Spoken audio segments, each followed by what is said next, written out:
সম্মানিত ভিউয়ার্স, আসসালামু আলাইকুম। গতকাল একটা ভিডিও দিছিলাম গাছ কাটার। আজ সকালবেলা এসে সেই গাছ থেকে রস সংগ্রহ করে বাসায় নিয়ে যাব ইনশাল্লাহ। এরপর গুড় তৈরি করব। গুড় তৈরি করার ভিডিওটা আপনাদের আপলোড করব। দেখা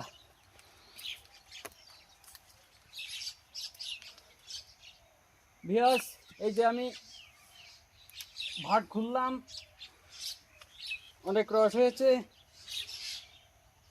এখন আর একটা ভাট পেতে দেবো এখানে, আগামীকাল আবার রস হবে। এই যে ভিউয়ার্স, ঝামেলার কাজ মনে হয় সহজ, কিন্তু আসলেই সহজ না, কঠিন আছে। এই সকালে শীতের বেলায় খুবই কষ্টদায়ক ব্যাপার। ইনশাল্লাহ রস নিয়ে নিচেই নেমে আসছি। এই রস দিয়ে বাসায় নিয়ে যে জ্বালিয়ে গুড় তৈরি করব।